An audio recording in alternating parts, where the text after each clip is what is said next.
আসসালামু আলাইকুম সকল দিয়েছেন বন্ধুরা। এই মুহূর্তে আমার হাতে যে ফোনটি আইটেল A49, এটা পানিতে পড়ার কারণে টাচে কাজ করছিল না। তো কী কারণে কাজ করছিল না সেই বিষয়টি নিয়ে আপনাদের সাথে একটু আলোচনা করব এবং কাজটি যাতে আপনাদের সহজ হয় সেই দিকে এগিয়ে নিয়ে যাব। এই যে এখানে দেখতে পাচ্ছেন আপনারা, আমি জুম করে দেখে যাচ্ছি, এখানে যে কয়েকটা রেস্টেন ছিল, রেস্টেনগুলো উঠে পড়ে গিয়েছিল, এই জন্য কিন্তু টাচে কাজ করতো না। রেস্টেনগুলো আমি তার দিয়ে জাম্পার করে দিয়েছি, এখন কিন্তু টাচে কাজ করতেছি। ভিডিওটি কন্টিনিউ করতে থাকেন। কোন কোন লাইন টাচের, এই লাইনটি আমি দেখিয়ে দিব ভিডিওর লাস্টে ডায়াগ্রামের মাধ্যমে। এলসিডি লাইট এবং touch not working, charging problem, graphics সব কিছুই দেখাবো, আপনারা ভিডিওটি কন্টিনিউ করতে থাকেন।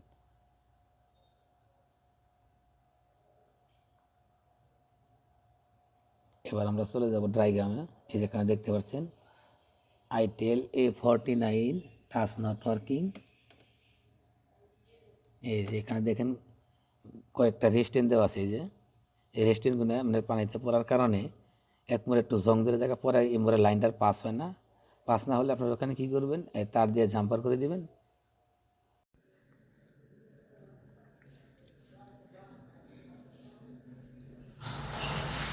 টাচের যে বিষয়টা আমরা ক্লিয়ার করলাম, এবার আমরা চার্জিং নিয়ে আলোচনা করব।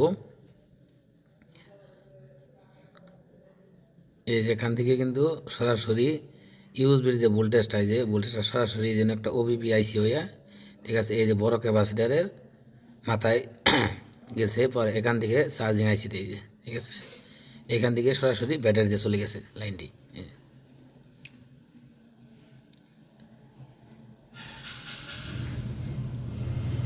এটা হলো চার্জের সেকশন, সরাসরি ব্যাটারিতে আসছে ওই আইসির থেকে।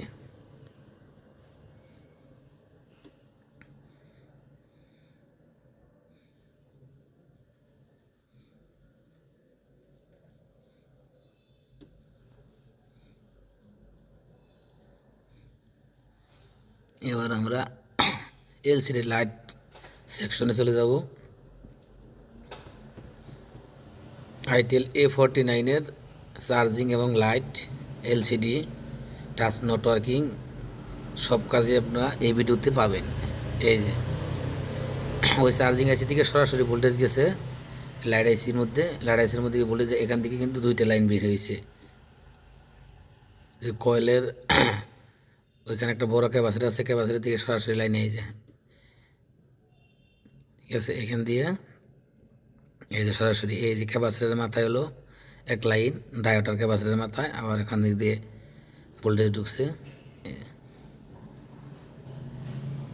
সব যে কটা মোবাইল আছে সবটি লাইটের কাজ একই, শুধু একটা একখানে। এখন আমরা এলসিডি দিয়ে দেখবো, এলসিডি পিডিএ এলসিডি লাইনগুলো কোথা থেকে আসছে। আপনার এলসিডিতে যদি গ্রাফিক্স না থাকে তাহলে কিন্তু লাইট জ্বলবে না, ঠিক আছে। এই যে এগুলো এলসিডি লাইন, এই যে ঠিক আছে। ওয়াটার ড্যামেজ হওয়ার কারণে কিন্তু এই যে এআইসিটা বেশি নষ্ট হয় এখানে। এটা হলো আপনার গ্রাফিক্স আইসি, ঠিক আছে। এখানে হাই ভোল্টেজ তৈরি হয়, হাই ভোল্টেজ তৈরি হওয়ার পরে আপনার গ্রাফিক্সটা ডিসপ্লেতে শো করে, ঠিক আছে। এখানে প্লাস এবং মাইনাস দুটো দিয়ে ভোল্টেজ যায়, এখানে ওরা কোনো গ্রাউন্ড ব্যবহার করে নাই। এটা হলো গ্রাফিক্স না আসলে এখান থেকে আপনার এই আইসি অথবা যেই ক্যাপাসিটার অথবা এই যে কয়েল, এগুলো যখন পুড়ে যাবে তখন কিন্তু আপনার ডিসপ্লেতে লাইট এবং গ্রাফিক্স কোনোটাই আসবে না। আপনি লাইটের কাজ কখন করবেন, যখন আপনার ডিসপ্লের মধ্যে লেখা থাকবে তখন। আর যখন আপনার ডিসপ্লের মধ্যে লেখা না থাকে তখন কিন্তু হাজারো লাইটের কাজ করলে লাইট কিন্তু জ্বলবে না। যে কটা লাইট আইসি এবং গ্রাফিক্স আইসিতে কিন্তু ওই চার্জিং আইসিতে কিন্তু সরাসরি ভোল্টেজ টানতেছে। যে আমরা কি দেখলাম, চার্জিং আইসির ওখান থেকে মানে ব্যাটারি কানেক্টর ওইখান থেকেই কিন্তু এই এলসিডির যে লাইটের আইসি এবং গ্রাফিক্সের যে আইসি আছে ওইখানে কিন্তু ভোল্টেজ দেখছি সরাসরি।